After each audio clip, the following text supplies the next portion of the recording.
সোজা লাউহাটি থেকে ডান দিকে। ও রাস্তা দেখো ভাই, রাস্তাটা দেখো, ওয়াও। খুব সম্ভবত এই সপ্তাহে বা সামনের সপ্তাহে আমি বেরোচ্ছি 4th গিয়ারে 72। ওকে, কাকিমা গাড়ি চালানো শিখছে এইভাবে, সেরা মাইলেজ দিচ্ছে ভাই, সেরা 230-এর রেঞ্জ দেখাচ্ছে এইবার।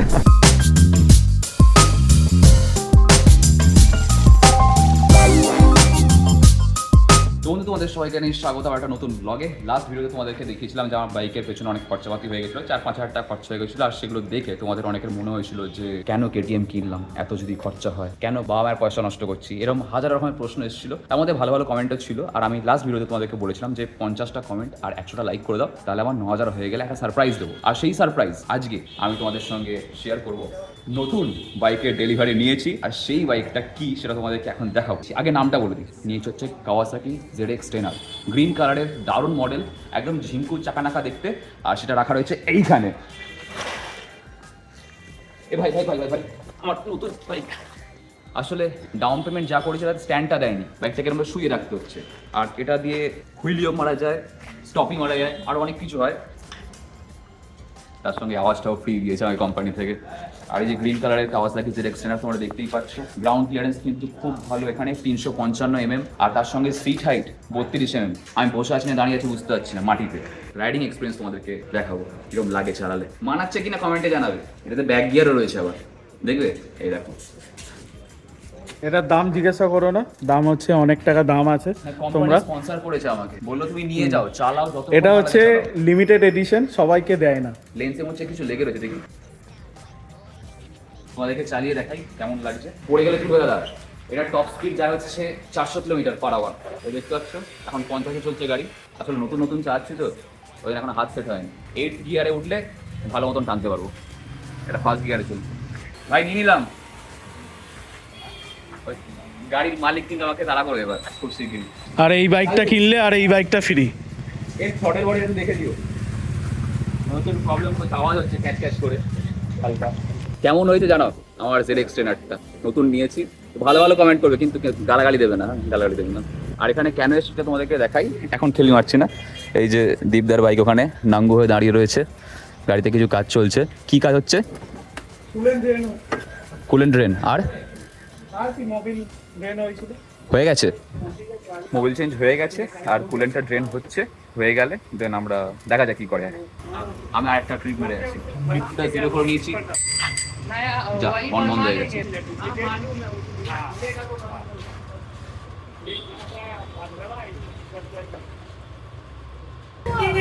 একটু আগে দীপদা আমাকে ফোন করেছিল যে ভাই বাড়িতে ফানেল আছে কি না। আমি বললাম ফানেল তো নেই, তুমি বোতল কাটো। তো এই হচ্ছে বোতল, কাটিং বোতল। আর তোমাদের কি গোলাপি রং পছন্দ, পিঙ্ক পছন্দ? কেন? দেখতে থাকো ব্লগে। তো এখানে দীপদা একবার করে ডিস্টিল ওয়াটার ঢালছে, আর রেডিয়েটর পরিষ্কার হচ্ছে।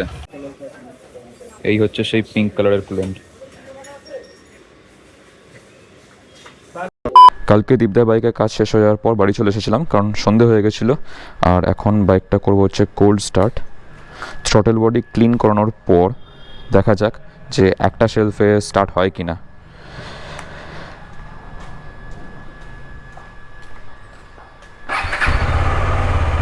ওয়াও, তোমাদেরকে বলা হয়নি যে লাস্ট যে আমি বাইকে কিছু কাজ করিয়েছিলাম, সেই কাজের মধ্যে একটা ছিল হচ্ছে থ্রটেল বডি ক্লিনিং। ওটা আমি বলতে ভুলে গেছিলাম। আর থ্রটেল বডি ক্লিন করলে তো আপডেটও হয়ে যায়। আর এখানে এখনও পর্যন্ত ফুয়েল রেঞ্জের এটা আসেনি, কারণ বাইক সেভাবে চলেনি। সার্ভিসিংয়ের পর থেকে 14 কিলোমিটার চলেছে টোটাল। একটু ইঞ্জিনটা হিট আপ হয়ে যাক, দেন বেরোবো। যাই বলো ভাই, বাইকটা সার্ভিসিং করানোর পর কিন্তু বেশ স্মুথ হয়ে গেছে। মানে 4000 টাকা একদম ফুল পয়সা বসুল। দেখো 4th গিয়ারে,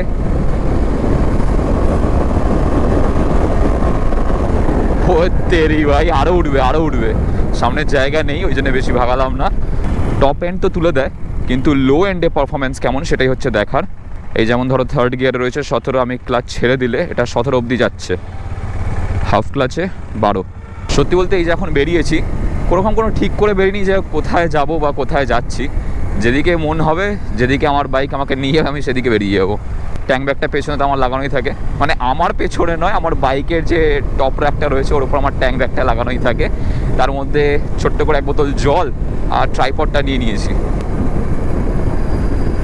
তেরি কাকা কি কাট মারছে। জীবনে চলার পথে মাঝে মধ্যে একটু একা ফিল হতেই পারে, আর সেই একা ফিল হলে কখনো হতাশ হবে না, জাস্ট মনে করবে যে তুমি কি জন্যে শুরু করেছিলে আর সেইটাকে আঁকড়ে ধরে এগিয়ে চলো। বাকি ছোট্ট করে একটা জ্ঞান দিলাম, এসি বাইক পে লাইক কর দো গাইজ। এই যে রাস্তাটা রয়েছে এখানে একটা লম্বা স্ট্রেচ ফাঁকা পাওয়া যেত, তো হালকা করে টানা যেত, কিন্তু এখন এই যে দেখো বাম্পার করে দিয়েছে,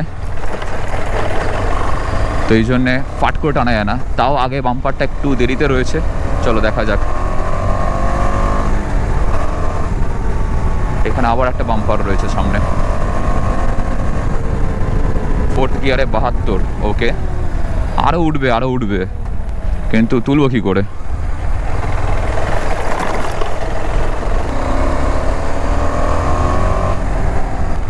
এই সিগন্যাল থেকে আমরা চলে যাবো ডান দিকে। তো বন্ধু, এই মুহূর্তে আমরা যে জায়গাটায় যাচ্ছি তার নাম হচ্ছে শেখরপুর। আজকে হচ্ছে রথ, শুভ রথযাত্রা, শুভ কামনা, প্রীতি, শুভেচ্ছা, আন্তরিক অভিনন্দন তোমাদের সবাইয়ের জন্যে। রথের যাত্রার সঙ্গে সঙ্গে জগন্নাথ দেবের দড়ি টানার সঙ্গে সঙ্গে তোমাদের জীবনে যেন আরও অনেক বেশি করে প্রসপ্যারিটি আসে, আরও অনেক অগ্রগতি আসে। আর তার সঙ্গে সঙ্গে তোমরা একটু আমাকে সাপোর্ট করে দাও, একটু লাইক করে দাও, একটু তোমাদের মিষ্টি কমেন্ট করে দাও ভিডিওতে গাইজ। তোমাদের তো বলেইছি যে 9000 সাবস্ক্রাইবার হয়ে গেলে একটা ট্রিপ তো প্ল্যান করব বলেছিলাম, আর সেই ট্রিপের প্ল্যানিং চলছে। খুব সম্ভবত এই সপ্তাহে বা সামনের সপ্তাহে আমি বেরোচ্ছি, আর কোথায় যাচ্ছি না যাচ্ছি সেটাও তোমাদেরকে বলবো।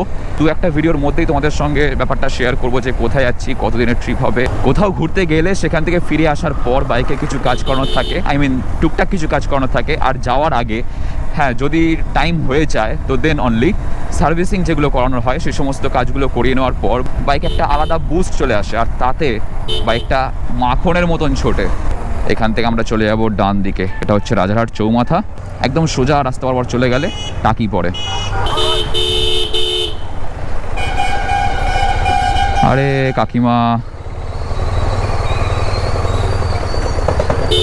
কাকিমা গাড়ি চালানো শিখছে এইভাবে, পাশে বসে একজন শেখাচ্ছে, এই দেখো।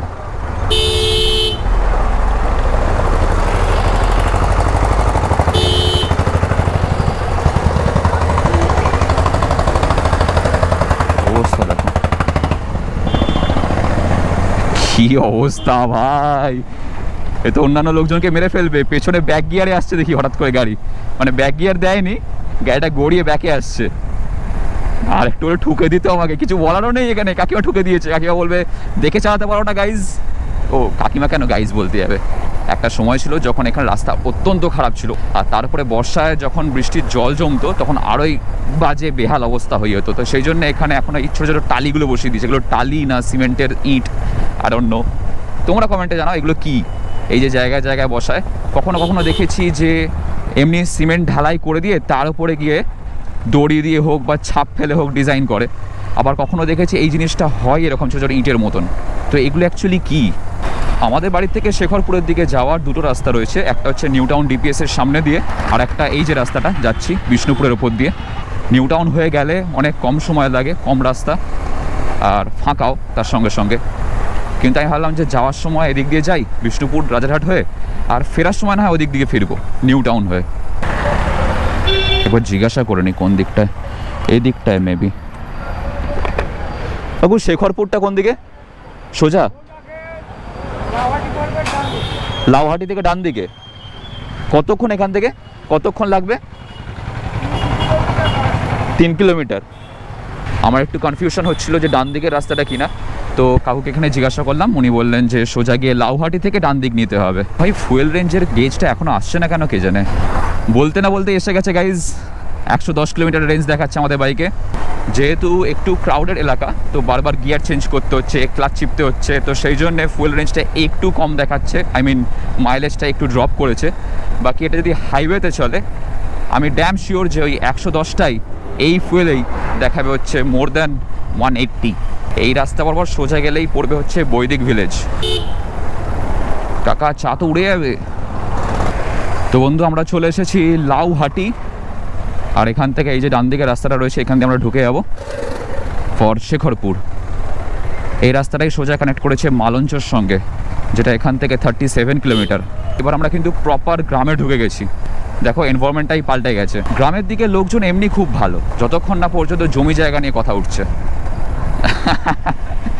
Don't take me wrong guys. ও রাস্তা দেখো ভাই, রাস্তাটা দেখো, ওয়াও। সামনে দুপাশে গাছ, নিচে এরকম সুন্দর রাস্তা, তার সঙ্গে আমাদের ফ্রাইডে। ওয়াও বেটা ওয়াহ।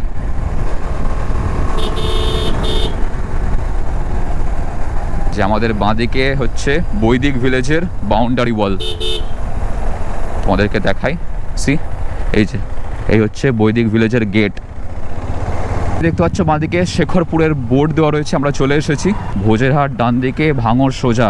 যারা শীতকালের দিকে পিকনিক করতে চায় তারা আসতে পারে এদিকে। দেখো আমাদের ডান দিকে কত ফুল গাছ, কত।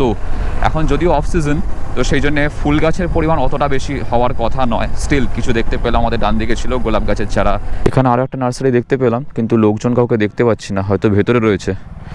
দাঁড়ালাম এই কারণেই যে ভেতরটা বেশ সুন্দর সাজানো। ঠিক আছে, কেউ না থাকলে তো দাঁড়িয়ে লাভ নেই, চলো দেখি।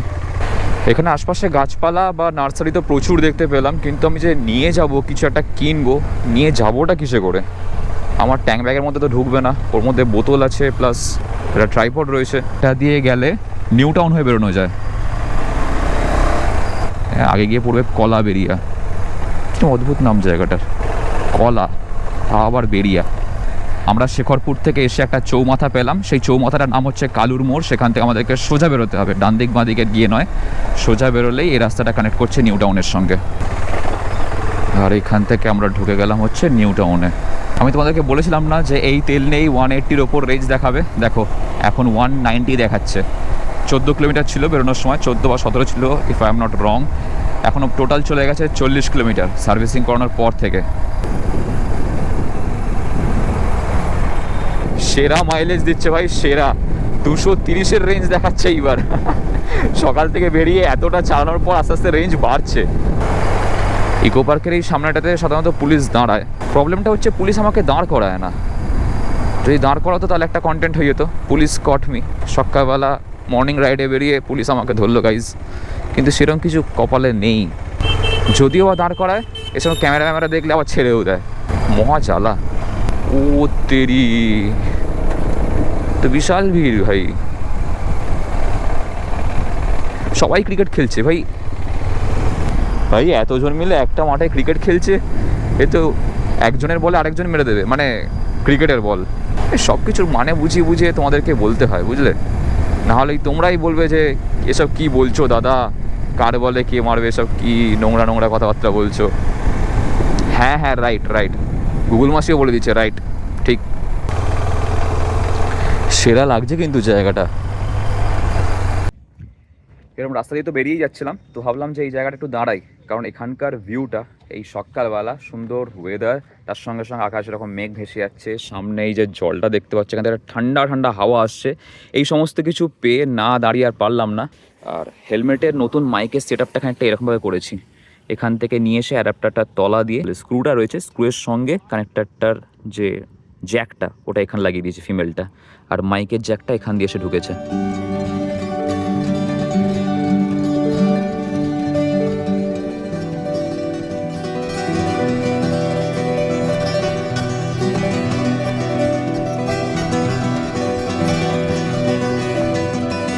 এখানে খানিকক্ষণ দাঁড়িয়ে একটু ফ্রেশ হাওয়া খেয়ে এবার যাবো হচ্ছে এখান থেকে বাড়ি। আর দাঁড়িয়ে দাঁড়িয়ে একটা আইডিয়া মাথায় এলো, এমন কোনো জায়গা যেখানে পাহাড় আছে, নদী আছে, ঝর্ণা আছে। ঝর্ণা চাই এই বর্ষার ওয়েদারে, যদি ঝর্ণা পাওয়া যায় আর তাহলে তো কোনো কথাই নেই। তো এরকম কোনো একটা জায়গা দেখতে হবে, তবে গেলে খুব সম্ভবত সোলোই যাব। তো নেক্সট রাইড তোমরা কমেন্টে জানাও কোথায় করা যেতে পারে। নিজের থেকে কয়েকটা জায়গা সিলেক্ট করেছি, বাট তার মধ্যে নর্থ বেঙ্গলটাকে পুরোপুরি বাদ দিতে হবে, কারণ নর্থ বেঙ্গলে এখন যাওয়ার মতন পরিস্থিতি নেই। কি হচ্ছে ভাই, কি প্রি ওয়েডিং শ্যুট চলছে নাকি? তো তোমরা অবশ্যই কমেন্টে জানাও যে এই বর্ষার মধ্যে কোথায় যাওয়া যেতে পারে ফর মনসুন রাইড। এদিকে বাঁকুড়া বা পুরুলিয়া ওই সমস্ত চত্বরগুলো আমার ঘোরা, বহুবার যাওয়া, তো সেই জন্য ওদিকে আর নতুন করে যাওয়ার ইচ্ছা নেই।